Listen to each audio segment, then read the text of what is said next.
So, tell me, Rosa, what character did you play in this film? Can you describe her for me? My name is Rosa Salazar. I played Alita, the Battle Angel, the titular character. There you go, perfect. And Robert, can you tell us, what was your biggest challenge in directing this film? Well, the whole thing was a challenge, but mainly, kind of undoing everything I've done in my career to make this movie in a style that was work better with the material and in a Jim Cameron style, more grounded, so that you would believe the fantasy, because it was so fantastical. It was such a deep sci-fi world, far in the future. I needed it to be very relatable, otherwise it would, people couldn't relate to it. So no green screen, none of my old tricks. Had to take things a little more seriously so that you would believe the world. And then you can have the fun. So real sets, real locations, real actors around here, a real orange, really going for realism more than I ever would on any of the fantasy type stuff that I do. So really just going to Jim Cameron school and seeing how he does it. I admire his movies so much. I wanted to learn how to craft something like that because it needed to be able to play around the world to all audiences. It couldn't be kind of more niche like my other stuff. It was a big production, and we want people to be able to relate to her and really find her to be as inspirational as this character is. Oh, you did two things quintessentially Rodriguez, though. What? You cast a Latin actress. But that was just because you're the best for the role and happened to be Latin. That's coincidence. That's not technique. And you brought that same kind of joy of filmmaking, that you brought the same kind of energy you would find on an independent movie set to something with a much bigger price tag, and we felt that as a crew, and as an actor, I felt that. I felt like I was making a movie with my hands, and we were all in it together, and you bring that quality. Well, that's thank you. I've hijacked your interview, and No, I'm just it's gonna great. take it from here. And what made you two want to collaborate on this film together?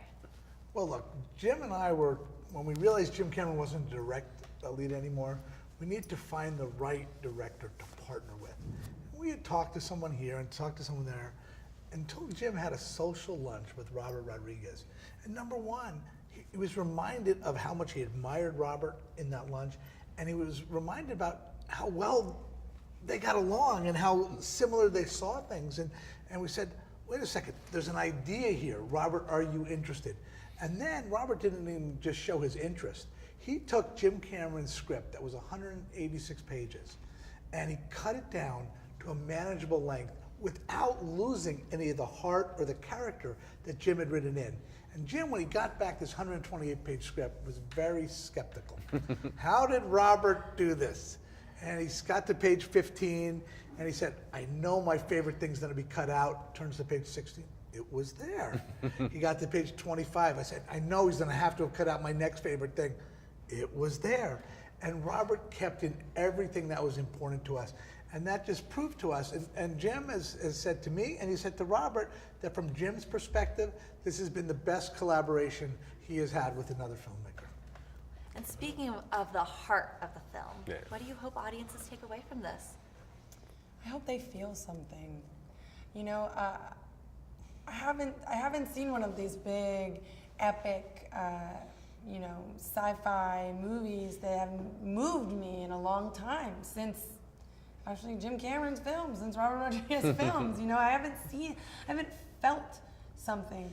I've seen big action pieces. I've seen, crazy sequences that blow me away, but that's all left in the theater. Like, I don't go home and go like, wow, that, I don't think about that. I think about what it made me feel. I think about how I was changed by that experience. And I hope moviegoers walk out having felt something. That's why I tell stories. That's why I go see stories. So I really hope that they feel something.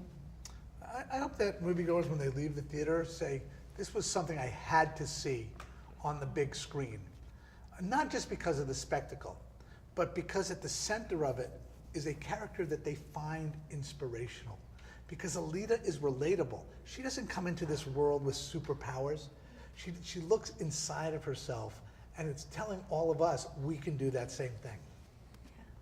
And you know, the film too, it was such a spectacle. You made Iron City at Troublemaker Studios. That is insane. You made the city. It was practical set. And you're actually sitting in Passport to Iron City, which is our replica of your version, you know, on a smaller scale, as an experiential experience for fans. So my question is, for Iron City, what was your favorite part? What inspired you?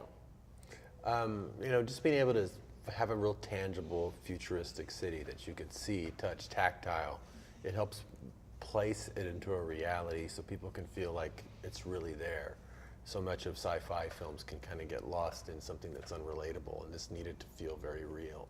So I love that it's just actually there. I thought it really enhanced the performances of the actors because they felt like they didn't have to make believe. They actually just were living this as a reality. They were actually living there. One of the things I love about walking around Iron City when we were there, not just the physical structures, but some of the murals that were drawn on the walls. That just, because the murals represent the people. Yeah. And a city is not about the physical structure. It's about the people who live there. And the murals that were there, and they just play in the background of the scenes, just remind you that it's about people. I would grab a bike in between scenes or on days that I wasn't working, and I would just ride around Iron City and just take in the city. It felt like a destination to me. It felt real. Thank you. I love it.